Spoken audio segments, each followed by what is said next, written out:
As David's aimed and ageless kings in all the earth. Brad said earlier, we'll be reading out of Hebrews, 12th chapter, verses 22 through 24. I'm going to be reading out of the New King James Version. But you have come to Mount Zion and to the city of the living God, the heavenly Jerusalem, to an innumerable company of angels, to the general assembly and the church of the firstborn who are registered in heaven, to God, the judge of all, to the spirits of just men made perfect, to Jesus, the mediator of the new covenant, and to the blood of the sprinkling that speaks better things than that of Abel.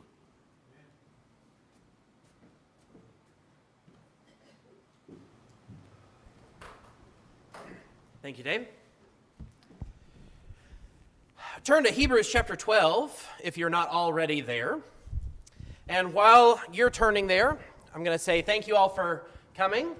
And I see we have some visitors in our audience. Thank you for also being here. If you have any questions about what we are doing today, what we have done so far, then please stick around and ask me or really anyone else why we do the things that we do, and we'll give you an answer there. And if you don't have any questions, please stick around anyway for us to greet you and to thank you for being here with us today.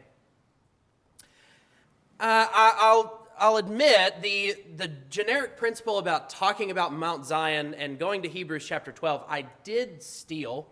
Last weekend, Jill and I went to VBS over in Wichita, and they were talking about mountains. That was their theme for the week. And so the last night was Mount Zion. That was when we got to see. And so as I was sitting there listening, I started thinking up a lot of ideas for what I wanted to do for this lesson. But once you're at Hebrews chapter 12, if you'll stick a finger there and turn back to Exodus 19. Exodus 19. Okay. I want to focus on this phrase here, you have come to Mount Zion, that we read in Hebrews chapter 12. But to get the full understanding of what that means, but you have come to Mount Zion, we need to have a little bit of some background information. And so the first is, I was really glad I found this. I thought this was a really, really cool picture. I think that that's a really good artist representation of what I think we're about to read here. But if you'll notice here, we've got some tents down here at the bottom. We've got some people gathered around the base of the mountain here. And then there's this mountain engulfed in lightning and clouds and multicolored fire. And this is a very similar image to what we're going to be reading in Exodus chapters 19, 20, and 24. But this is an artist's depiction of Mount Sinai. And let's first look at Exodus chapter 19, verses 16 through 25.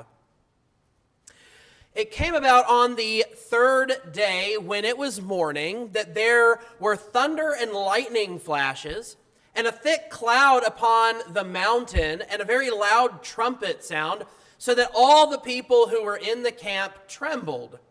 And Moses brought the people out of the camp to meet God, and they stood at the foot of the mountain.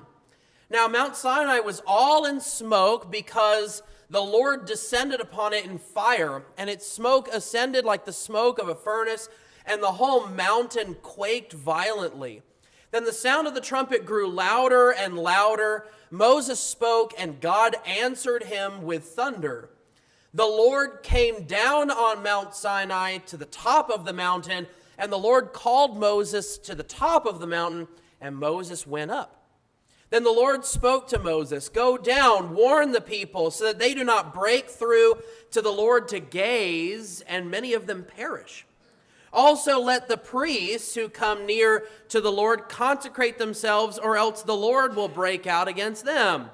Moses said to the Lord, "The people cannot come up to Mount Sinai, for you warned us, saying, "Set bounds about the mountain and consecrate it." Then the Lord said to him, "Go down and come up again, you and Aaron with you, but do not let the priests and the people break through to come up to the Lord, or he will break forth upon them." So Moses went down to the people and told them.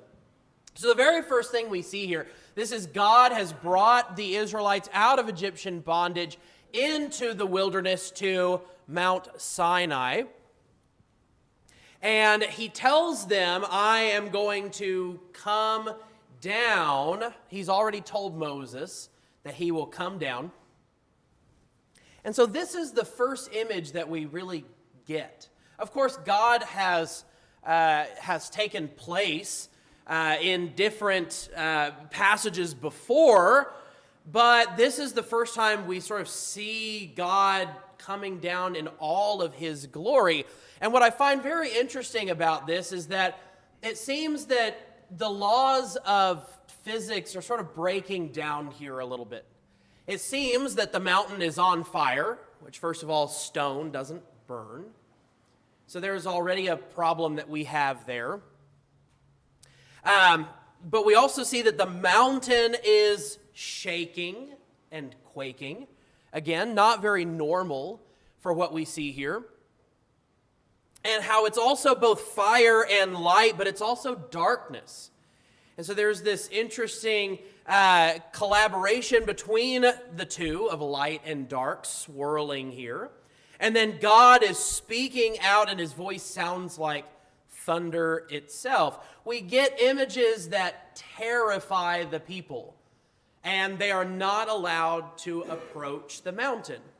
And we're actually going to read when we go back to Hebrews 12, and what we would have read already prior to this here in Exodus 19, is that if anyone approached the mountain without God's approval, they were to be stoned, whether it be a person or an animal. And it says that they were either to be stoned or shot from afar so as not to touch the mountain. So God is not messing around here. You are not going to come to this mountain. But then we're going to read a little bit more about God's presence being here on Mount Sinai in chapter 20, beginning in verse 18. All the people perceived the thunder and the lightning flashes and the sound of the trumpet and the mountain smoking. And when the people saw it, they trembled and stood at a distance. Then they said to Moses, "Speak to us yourself, and we will listen, but let not God speak to us, or we will die." Moses said to the people, "Do not be afraid, for God has come in order to test you, in order that the fear of him may remain with you, so that you may not sin." So the people stood at a distance while Moses approached the thick cloud where God was. So not only have they seen this terrifying image, the terror isn't going away. And it's so bad that they're saying, look, God can speak whatever, it doesn't matter, but please, you tell us what God says instead of God speaking to us, because this is terrifying. And so the people plead with Moses to speak for them because of what they're seeing. And sadly, spoiler alert, over in chapter 32, their fear of the Lord does not stay. As far as we know, by chapter 32, the Lord is still on top of Mount Sinai, but then they make a golden calf. And that's all against what we're about to read here in 24, verses 9 through 11. So turn to Exodus chapter 24, verses 9 through 11. So now God is saying that Moses can bring more people up the mountain with him, but only very specific people. Then Moses went up with Aaron, Nadab, and Abihu, and 70 of the elders of Israel, and they saw the God of Israel. Do not let that escape your notice. They saw the God of Israel, and under his feet there appeared to be a pavement of sapphire, as clear as the sky itself. Yet he did not stretch out his hand against the nobles of the sons of Israel, and they saw God, and they ate and drank. So Moses, Aaron, Nadab, Abihu. I threw in Joshua. We know Joshua was there, even though he's not mentioned. And then these 70 elders, they get to see God. And God has always warned that you cannot see me and live. But God is giving them a moment here. I don't know how much of God they're actually seeing. We know that when Moses sees as God puts it, the back of God, his face shines to the point that he has to cover it with a veil because the people are terrified of it. I don't know how much of God they're actually seeing here. But it is enough of an image, and God has feet, apparently, in this image. They're seeing enough of God that it says they're seeing God himself. And under his feet, a pavement of sapphire. So something that's so wonderful is just something laying at the feet of God. But notice that it's not just that they're seeing God. So they had this moment of terror, but now these nobles, as God calls them in verse 11, the nobles of the sons of Israel, they not only get to see God, they get to commune with him. They get to eat and drink with him in his presence. And, man, it's one of those moments I would love to have been there. I want to know what they're seeing. I want to know what it's like. Are they still shaking with terror? Because I probably would be. But then keep going down to verse 16, same chapter, 24, verse 16. The glory of the Lord rested on Mount Sinai, and the cloud covered it for 6 days. And on the seventh day, he called to Moses from the midst of the cloud. And to the eyes of the sons of Israel, the appearance of the glory of the Lord was like a consuming fire on the mountaintop. Moses entered the midst of the cloud as he went up to the mountain, and Moses was on the mountain 40 days and 40 nights. So here, the last moment that we see of God here is that he appears to be a consuming fire. And that phrase is going to be important over in Hebrews chapter 12. Okay? So just remember that. But this is what we see when God first comes to his people. Okay? He's been a pillar of cloud and a pillar of fire for them, leading them. But that was apparently nothing compared to this that they're getting in full view. And again, after a month of seeing it, I guess they become desensitized to it, because by chapter 32, we're worshiping a golden calf. And by the way, the man who leads that charge of making the golden calf is one of the men that says he got to see God. So just remember that. We always want to talk about, well, if I could just see God, it's not enough for people. You have to have the fear of God. They were afraid of God.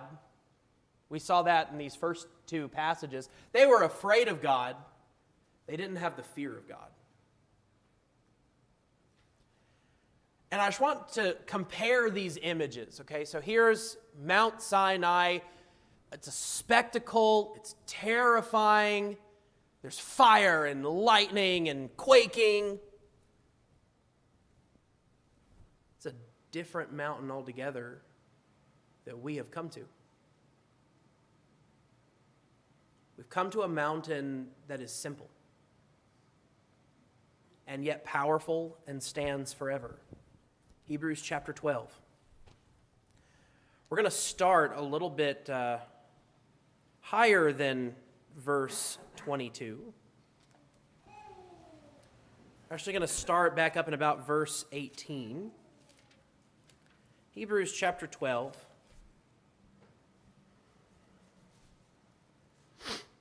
Beginning in verse 18. For you have not come to a mountain that can be touched, and to a blazing fire, and to darkness and gloom and whirlwind, and to the blast of a trumpet, and the sound of words, which sound was such that those who heard begged that no further word be spoken to them. For they could not bear the command, if even a beast touches the mountain, it will be stoned. And so terrible was the sight that Moses said, I am full of fear and trembling. We're not told that Moses says that. This is the only time we ever see that. The only time we see that Moses is trembling on a mountain is when he sees the burning bush before he starts his journey with the Lord. But before we get into 22, because that's where we see, but you have come to Mount Zion, we already get an image of what Mount Zion is if we can compare it to verses 18 through 21. So what can we already tell about Mount Zion? Well, first, it cannot be touched. Now, this is more of a literal sense, right? Because proverbially, it's actually the opposite of Sinai. With Sinai, they could look at it, they could touch it, it was tangible, but they weren't supposed to touch it. It's the reverse for us. It is an ethereal mountain, it is a proverbial mountain, but it can proverbially be touched. And it can be climbed by all who come to it. Secondly, Mount Zion is not terrifying. It's not meant to strike fear into my heart. It's meant to strike communion and faith into my heart. And lastly, we will not be stoned on approach. That will not be true of us. We have access to the mountain. So think back to what we just read, and now when he says, but you have come to Mount Zion, verse 22, that's a completely different image than what we just read in Exodus 19, 20, and 24. Let's keep going. Verse 22, but you have come to Mount Zion and to the city of the living God, the heavenly Jerusalem, and to myriads of angels, to the general assembly and church of the firstborn who are enrolled in heaven, and to God, the judge of all, and to the spirits of the righteous made perfect, and to Jesus, the mediator of a new covenant, and to the sprinkled blood which speaks better than the blood of Abel. So first, it says, you have come to the city of the living God, heavenly Jerusalem. Okay, that's the first description that we're given here. So Mount Zion is less of a mountain and a city. And this is not new for those of us who have read our Bibles before. Mountains are often used in reference to kingdoms. Mountains have a lot of significance to particularly the Jews. Mount Zion is really the only mountain that has a lot of significance to us as Christians. But notice that it's a city of the living God, which we know in the New Testament, when cities are referenced, we're actually not talking about cities, are we? We're talking about people.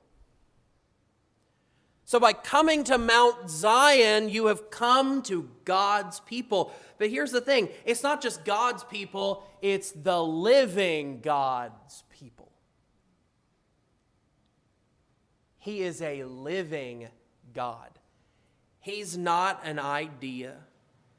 He's not some ethereal, impersonal force out in the great unknown. He is a living God. He is a being that has life and personality. He's a personable being. And he has knowledge, wisdom, power. And we are his people. So that's our first discussion of Mount Zion. The second thing that he says, you have come to Mount Zion, is you've come to myriads of angels. That's the way the New American Standard reads. Myriads of angels. There's a few different ways that I've seen translations take that on. But myriads of angels. So not only have you come to a group of God's people, you have come to God's servants as well. Those who God uses to do his bidding. They can be messengers. They can be harbingers of either doom or good news. God uses them for various heavenly and earthly purposes. And sometimes those purposes are directed at us. That God comes and helps us as well. And we see that throughout the Bible. In fact, in our Daniel class, we haven't gotten there yet, but we will get there, is a discussion of what goes on in the heavenly realm. And again, it's a vision, but we'll get to see some of that discussion as well in Daniel. And we see that also given to us in the New Testament as well. Now, you haven't just come to a group of God's people, but we're citizens. God's people are citizens of his kingdom. And notice that it's not about our enrollment here. It's about our enrollment in heaven. In a few places in the New Testament, there's this idea of the book of life. And that our names are either written in or struck out of the book of life. And so the enrollment is in heaven. It makes me think back to the book of Acts, where it says, "And the Lord added to his church those who were being saved."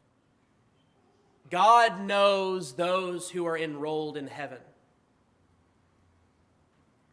And then he says to God. So notice, it was the city of the living God. That was the first thing.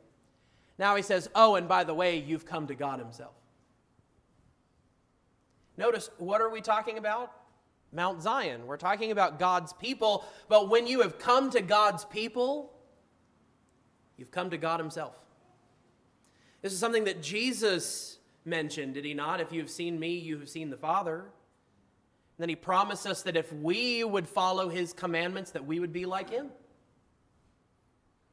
And God lives in us. We are the living temple of the living God. And so when you come to God's people, then you come to God himself. And notice that he's not just called God, he's called the judge of all.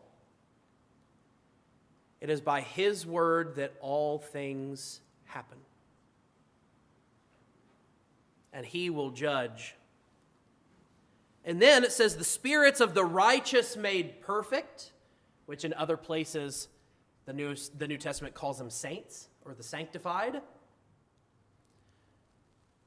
And so notice here, he's already said, the city of the living God, the general assembly and church of the firstborn who are enrolled in heaven, and then spirits of the righteous made perfect. Notice that God keeps referencing us in different ways. And notice I said us. We'll get to that in a minute. But he's talked about us in three different ways. We are a city of the living God. We are where the living God dwells. Then we are an assembly. We have been assembled by God. And our enrollment is in heaven, and the righteous made perfect. And then lastly, he says, and to Jesus, the mediator of a new covenant. The new covenant has been given to us by Jesus, and to the sprinkled blood. And we'll talk about, notice he separates Jesus and the sprinkled blood. If you were paying attention, which speaks better than the blood of Abel. Okay, let's talk about what that means here.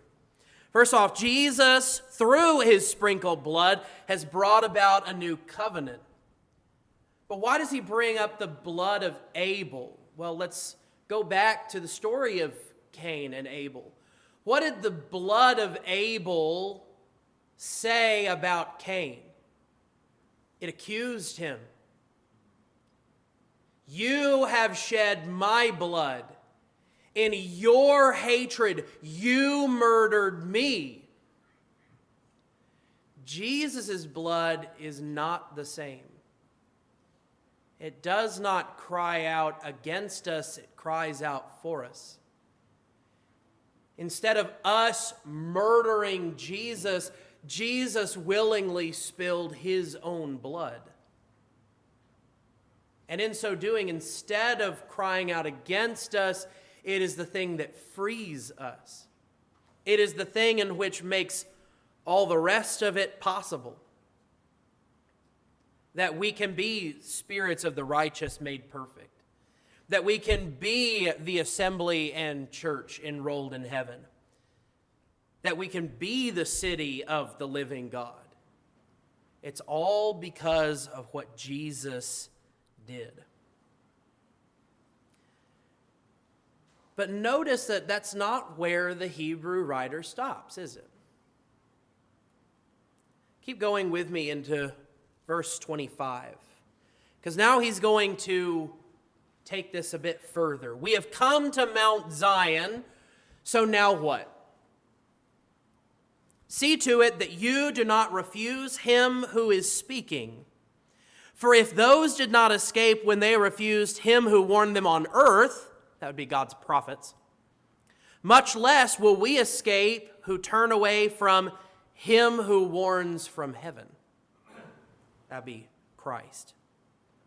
And his voice shook the earth then, but now he has promised, saying, yet once more I will shake not only the earth, but also the heaven.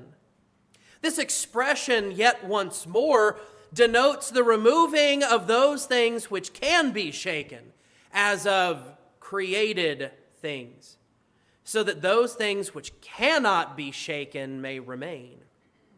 Therefore, since we receive a kingdom which cannot be shaken, let us show gratitude by which we may offer to God an acceptable service with reverence and awe, for our God is a consuming fire. There's a few things that I want us to notice here. We already mentioned in verse 25, him who warned them on earth, which are God's prophets, versus him who warns from heaven, that would be Jesus. And then notice it says, his voice shook the earth then. When was that? Well, we just read it, didn't we? Back at Mount Sinai. It quaked the very ground they were standing on. But God has promised us something that cannot be shaken. It cannot quake with fear. Yet once more I will shake not only the earth, but also the heaven. Yet once more. I love this explanation that the Hebrew writer gives us. Yet once more denotes the removing of those things which can be shaken. God no longer looks through a lens looking at things that can be shaken. That's not where God's focus is. God is focused on a proverbial kingdom. God is focused on a heavenly kingdom. One that does not have to abide by the laws of this universe. And then it says, therefore. If you've never heard this before, you always look at the word therefore to see what it's there for, right? Things which cannot shaken may remain, and we have a kingdom which cannot be shaken. This mountain that God has brought forth for us, that we can climb to its summit. Notice, how do we climb to its summit? Let us show gratitude by which we may offer to God an acceptable service with reverence and awe. This is something that the Israelites never figured out. Gratitude, acceptable service with reverence and awe. Because again, after 40 days and 40 nights, what do? They make a golden calf and they start worshiping it. God is right there on top of the mountain, in the middle of talking with Moses, trying to give them the law that they could follow, and they're busy at the base of the mountain building idols. That can't be us. We can't put up our own idols and expect that God will be happy with us. We're supposed to be on the mountain with him. I want you to note this last verse, verse 29. For our God is a consuming fire. Remember back in verse 23, it mentions to God the judge of all. God will bring his consuming fire down upon every one of us. But there's a difference. When I am consumed by the consuming fire of God, it's meant to melt away the imperfections. It consumes the part of me that doesn't belong and is left with something pure, something that God can work with, something that God can mold to his own will. But I have been consumed in the process, and I'm okay with that. To everyone else, that consuming fire is utter destruction. There is nothing pure left for God to work with. You haven't left anything pure for God to smelt out. And I love verse 22. But you have come to Mount Zion. And I want you to think of it as you sitting in the audience this morning. This is what God is saying to you. You this morning have come to Mount Zion. There are those of us here who are enrolled in heaven, and we are on the mountain. But there are those here who are standing at the base of the mountain and looking up and wondering, how do I get to the top? If you turn to your proverbial right, instead of looking up at the top of the mountain, turn to your proverbial right and you'll notice a tram. You've seen those trams, right? Trams that will take you to the top of mountains. And then if you look down at the path between you and the tram, you'll notice words on the path in front of you. The word closest to you is the word here, which hopefully is what you've done this morning. You have heard the word spoken to you. You've heard what is promised to you. You can take part in this Mount Zion.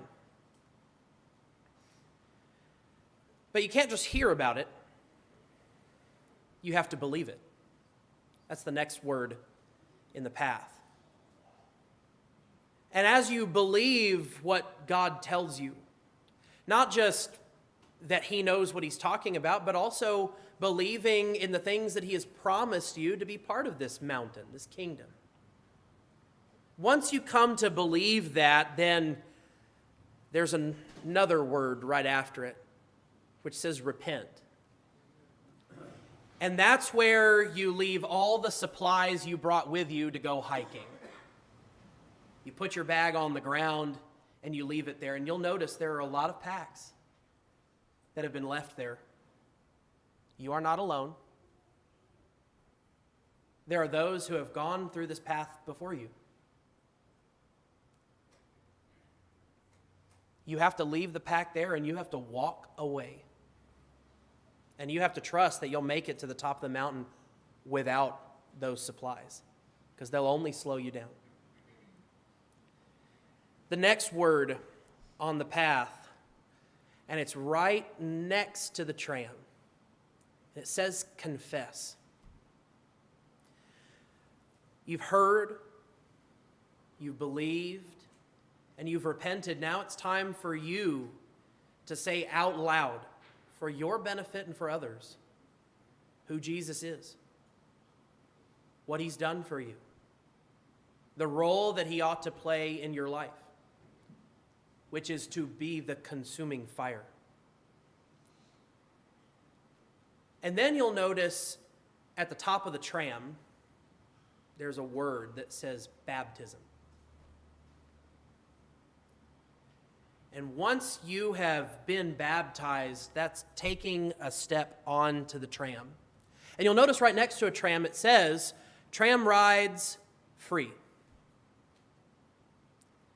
It will cost you nothing in the grand scheme to board that tram and make it to the top of the mountain. And sadly, there is no other path to the top of the mountain. That is the only way.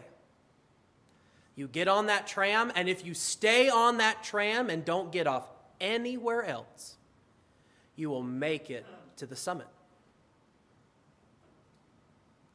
You will make it all the way there. I promise. And I can make that promise because God has already made that promise to us. God is not going to fail on his promises. And so I can promise you what he promises you. You will make it to the top. This morning, if you need some help in where to go from here, now is the time to ask. Now is the time to seek. Because there are people who never look to their right. They just march toward that mountain and they find out too late you will never make it to the top. You can only make it by the way that God has provided. And so if you need help going the way that God has provided, then we will do everything in our power to help you. If you've realized that you've gotten off the tram somewhere, it's time to get back on. It might take some effort to get back to a place where you can get back on that tram, but you can make it. You can get back on it, and you can make your life right with him. Whatever your needs are this morning, now is the time to take care of them, because once you leave, we have another service tonight. I don't know if God will give us the time to make it to the service tonight. Don't waste the chances that you have right now. Bring Christ your broken life is a song that we're about to sing. Whether it's coming to God for the first time or whether it's coming back to God, something is broken, and it's time to fix it. Fix it now while we stand and sing.